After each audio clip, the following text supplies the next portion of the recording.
I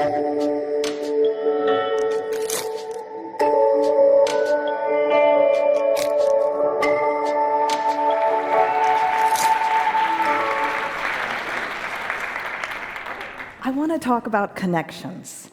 And I will tell you all that, I've been feeling a little disconnected in our world, in our nation. And so I want to tell you about a story that's been hidden for a really long time. And I think it will give us hope and some ideas about how to connect to one another and to our neighbors. So here's a photo of me and a friend of mine, Jocelyn Davis. She's from a community of Africatown in Mobile, Alabama, which is way over down in the Gulf Coast. And I want to tell you a little bit about her family. She is the great-great-great-granddaughter of this gentleman, Charlie Lee Lewis. Now, Charlie was kidnapped from what is now known as Benin in Africa back in 1860, brought over on a slave ship called the Clotilda. Now, it's interesting and not really common that my friend Joycelyn would know her ancestry. Slave ship manifests didn't really keep names of their cargo. Oftentimes, slave owners changed names or assigned new names to them. And so this is a very interesting story. So in 1860, the transatlantic slave trade was really a sad situation. International slave trade had been outlawed 50 years earlier, but domestic slave trade was in very high demand. And so there was a gentleman named Timothy Mayer, wealthy landowner in Mobile, Alabama, that said, he made a bet. He said, I bet I could make a run to Africa and bring back slaves. So he hired Captain William Foster to build a schooner. And they built this schooner to not look like the average slave ship. And so Mr. Mayer said to Captain Foster, head over to Africa and bring me back slaves, and I'm going to sell them. Remember, this was illegal. This is what it could have looked like on the slave ship Clotilda. 3-4 months on the Middle Passage, coming across the Atlantic Ocean. It was a scary time. Heartbreaking, really. These are two people that survived the passage. Actually, everyone on the slave ship Clotilda did survive the passage. One is Radoshi. You may have heard of her. She was just highlighted recently as the last living slave to come across in the transatlantic slave trade. Mr. Cujo Lewis, I know a little bit more about because he is the great-great-uncle of my friend Joycelyn. These two came over on that treacherous, violent journey and settled in what is now called Africatown. Now, just 5 years after they arrived, the Civil War happened, and the city of Mobile fell in the Civil War, and these people became free. So the people that came over on the slave ship Clotilda really wanted to go home. Well, they pooled their money, gathered their resources, and tried to find a ship that would take them home. Well, they found that they didn't have enough money, and so they were heartbroken again. They had been ripped out of their homeland, Africa, 5 years earlier. Here they had been freed, and now they couldn't find enough money to hire a ship to take them back home. So they pooled their money and created Africatown, a community just north of Mobile, Alabama. They created a school, a church. They created a legal system. They created their own court system. And so they created their own connections. A lot of what I've read about is what it used to look like when these folks lived there in the late 1800s. They ate the berries, they had lots of peach trees, they enjoyed nut trees, they lived off of the seafood and the fish and the clean creeks. But now their descendants are facing an Africatown that looks more like this. The folks in the Africatown community have been disconnected from the water, they've been disconnected from the wildlife, and they really feel disconnected from themselves. But they're there. There are descendants of that slave ship still live there. And so there are many people that want to highlight the heritage and history of this long hidden story, the last slave ship documented in the transatlantic slave trade. These are some storytellers that I work with. Joe Womack, Lorna Woods, Anderson Flynn. They had an idea that if they were able to tell their story, it would assist in the healing process of being disconnected for so long.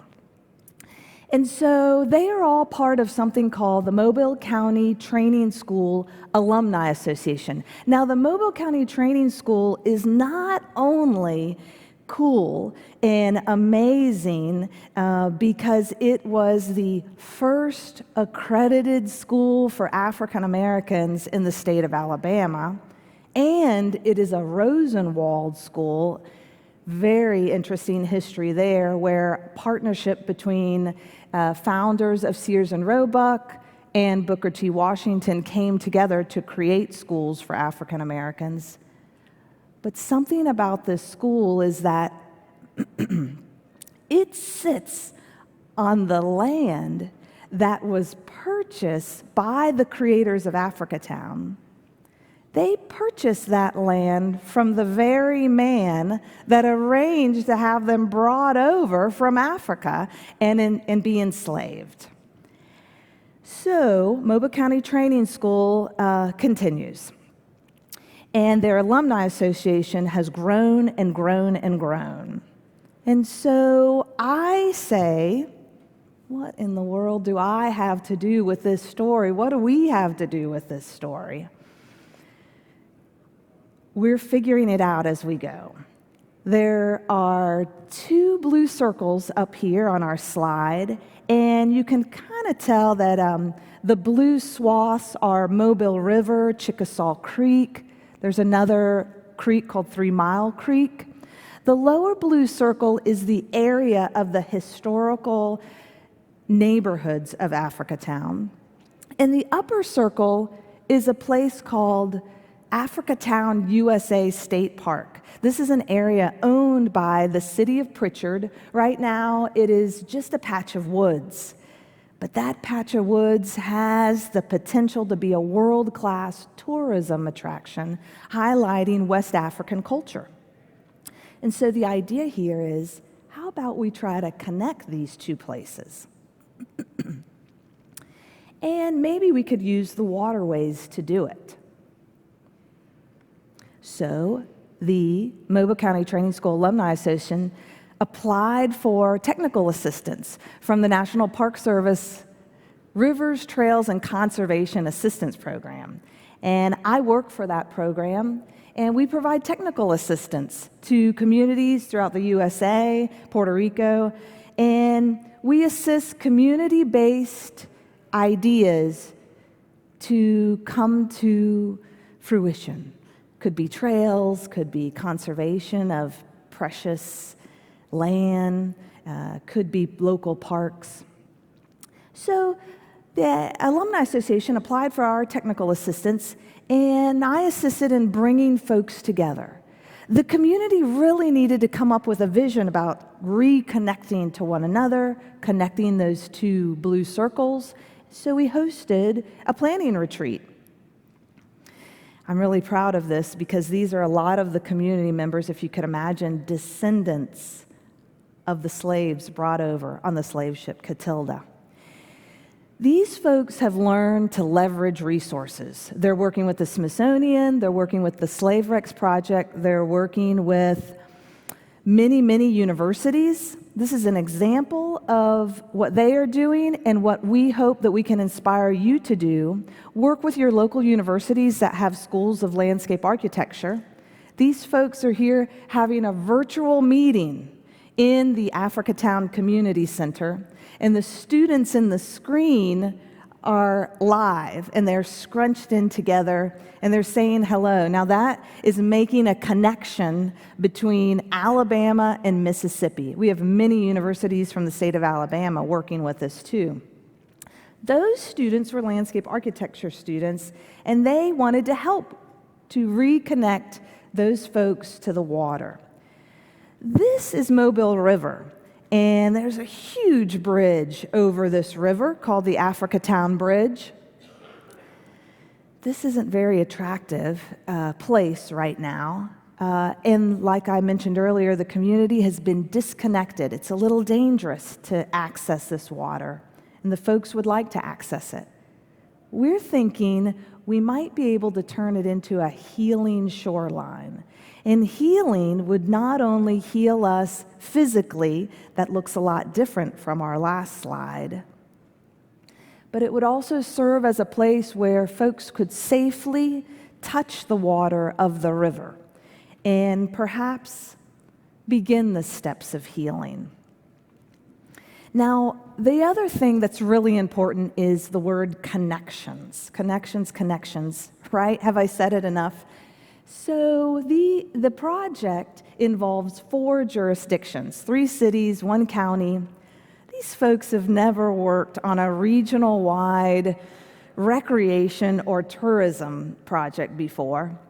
But now they're working together to create a potentially world-class blueway that will highlight the Africatown history, the journey of the Clotilda, the story of the descendants, and then the people that live in Africatown today. So sometimes this conversation is challenging and it's a little uncomfortable.